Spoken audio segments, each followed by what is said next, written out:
Hello friends, welcome back to my channel M B outsource में आप सभी का स्वागत है। आज का मेरा टॉपिक है वर्कर कॉम्पनसेशन। वर्कर कॉम्पनसेशन से कई दिनों से मेरी बात चल रही थी कि आपके साथ इस इंश्योरेंस के बारे में डिस्कस करूं। वर्कर वर्कर कॉम्पनसेशन यानी इंश्योरेंस कई प्रकार है, ठीक है। तो मेडिकल बिलिंग में ये क्या है एक्चुअली, बोर्ड पे जैसा लिखा है आपको थोड़ा बहुत समझ आ ही गया होगा, बट फिर भी हाँ,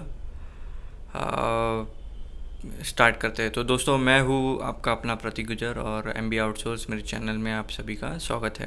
तो दोस्तों, वर्कर कॉम्पनसेशन क्या है कि व्हेन, पहले तो इंग्लिश में बोल देता हूँ। व्हेन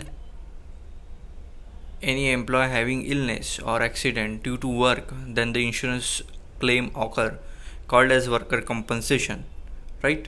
यानी कि इसका मतलब है कि कोई भी कंपनी में अगर कोई एम्प्लॉय है और वो काम कर रहा है और उसको काम करने के दरमियान, चलो कोई कोर इंडस्ट्री है तो उसका एक्सीडेंट हो जाता है, या फिर कोई वर्क रिलेटेड वो अंडर प्रेशर काम कर रहा है किसी कंपनी में और उसको प्रेशर के कारण उसकी अगर कुछ भी इलनेस होता है उसको, तो जो इंश्योरेंस क्लेम ऑकर होता है वो वर्कर कॉम्पनसेशन में ऑकर होता है। जैसे कि अगर ये इंश्योरेंस वर्कर कॉम्पनसेशन में कैसे ऑकर होगा मैं आपको बताऊंगा कि वो पर्टिकुलर कंपनी जो है उसने एक पर्टिकुलर इंश्योरेंस कंपनी के साथ में टाई अप किया है, ठीक है। वो पर्टिकुलर इंश्योरेंस कंपनी इसका भुगतान करती है। तो आप पूछेंगे कैसे। तो देखिए दोस्तों, दो प्रकार की चीज़ें होती है जब आप किसी कंपनी में काम करते हो, चाहे प्राइवेट सेक्टर में हो या फिर गवर्नमेंट सेक्टर में। तो दो इसमें एक रूल ही है, ठीक है, कि अगर आप किधर काम कर रहे हो तो एक तो आपको इंसेंटिव मिलेगा, ठीक है, और दूसरा कंपनसेशन होगा। अब देखिए, आपकी जो सैलरी है, मान के चलो आपकी एक, फॉर एग्जांपल के तौर पे मान लेते हैं कि एक वर्कर की, एक एम्प्लॉय की सैलरी मान लो 100 रुपये है, ठीक है। अगर 100 रुपये में प्रोडक्ट कंपनी को मुनाफा हुआ, फ़ायदा हुआ एम्प्लॉय की तरफ से काम में, तो वो सबको 10-10 रुपये एज ए इंसेंटिव देंगी, ठीक है।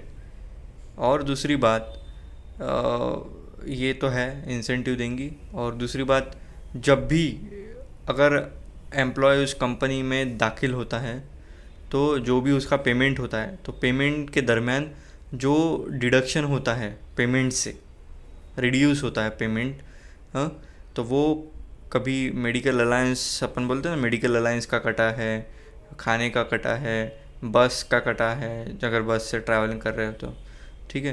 तो जो भी कंपनी आपको फैसिलिटी प्रोवाइड करती है, अगर वो उसका थोड़ा डिडक्ट करती है और थोड़ा खुद डालती है, हाँ, तो वो जो डिडक्शन है, जैसे कि मेडिकल क्लेम का जो डिडक्शन होता है आपके सैलरी से, जैसे 100 रुपये में से मान लो 10 रुपये हो गए, हाँ, कम 10 रुपये कम हो गए तो 90 रुपये, ठीक है। तो 90 रुपये आपकी मंथ की सैलरी और 10 रुपये आपके मेडिकल अलाइंसेस के कट गए, तो ये हो गया कंपनसेशन। अब ये कंपनसेशन मेडिकल अलाइंस भी हो सकता है जब आप कोई काम के रिगार्डिंग कुछ इंज्योर हो जाते हो या फिर समथिंग एल्स, हाँ, या फिर आपके घर में कोई किसी को कुछ यानी बुखार आता है समथिंग, तो वो पर्टिकुलर इंश्योरेंस वो भी कवर करता है, आपका भी कवर करता है। तो इसको कहते हैं वर्कर कंपनसेशन, ठीक है। और इंसेंटिव यानी क्या है कि अगर आपने अच्छा काम किया और आपको इंसेंटिव मिला उस पर, यानी प्लस ऐड हो गया, यानी आपकी मंथ की सैलरी आपको